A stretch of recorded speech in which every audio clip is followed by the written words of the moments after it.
अगर कोई कहता है कि इन संख्याओं में से कौन सी संख्या 7 से कटेगी, देखना इसकी मत करना, अभी बहुत जल्दी बताने वाले हैं। मान लीजिएगा मैंने 21 ले लिया, 7 से कटने का सिर्फ एक रूल है कि आखिरी का अंक का अगर दुगना कर दें और वो बची हुई संख्या में घटा दें, यानी कि माइनस कर दें, तो जो भी बचेगा या तो वो 7 से कटे या फिर 0 आ जाए। ठीक है, 7 से कटे अभी हम बता रहे कैसे। जैसे कि 21 लिखा हुआ है, 21 में क्या है, आखिरी का अंक 1 है, सिंपल, कुछ नहीं करना, 1 का दुगना 2 हो जाएगा, 1 गुणे 2। ठीक है, इस चीज को मैं ऐसे कर लेना है, 1 का दुगना 2, बिल्कुल ऐसे ही करना है, 1 का दुगना 2 और 2 को हमें यहां घटा दें, 2 में से 2 गया 0, यानी कि 7 से कटेगी, बात खत्म कहानी। अभी हमारे पास 308 है, तो हमें कुछ नहीं करना, हमें यहां पर सिर्फ टिक लगा देना, 8 का दुगना 16 हो जाएगा, दैट्स इट। तो 30 16 हो जाएगा, तो 16 हमें क्या करना है, ये सिर्फ मैं आपको बता रहा हूं, 16 गया तो बचा 14, यानी कि 308 भी हमारी 7 से कटेगी। ठीक है, अगर हमें 455 है, सेम वही प्रोसेस है, 5 का दुगना, हम इसी को हटा दे, 5 दूनी 10 और 10 इसमें से घटा देते, 35 बचेगा, 7 पन्ना 35, यानी 7 से कटेगी।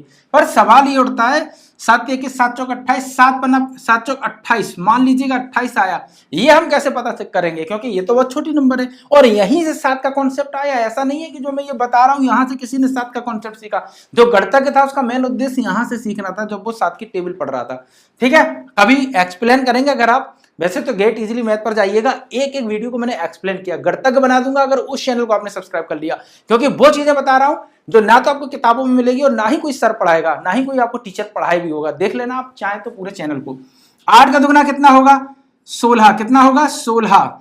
अब ये बताइएगा 16 में से 2 घटाते हैं, 16 माइनस की मान लो, 16 में से अगर 2 घटाए तो कितना बचेगा, 14, 14 बचेगा माइनस का। वो ये थोड़ी कर प्लस हो कि माइनस हो, क्योंकि माइनस में तो हमारे पास संख्या है पूर्णांक में, यानी पूरे अंक है, 7 दूनी 14, यानी कि जो हमारा 28 है ये भी अंक पूरी तरीके से कटेगा, क्योंकि 7 की टेबल में ये भी जा रहा है। यही सारे कॉन्सेप्ट तो हमें पढ़ने हैं और यही सारे कॉन्सेप्ट तो हमें समझने हैं। अच्छा, अगर आप जानना चाहते हैं कि 2, 4, 8 और 16 और 32 से कटने वाली संख्याओं के पीछे का क्या लॉजिक था जब गणितज्ञ ने ये बनाया था, अगर आप जानना चाहते हैं कि क्या यही लॉजिक 5 पर भी काम करता है, 10 पर भी काम करता है, तो भी मैं आपको बताऊंगा। क्या यही लॉजिक हमारा 20 पर भी काम करता है, ये भी आपको मैं बताऊंगा।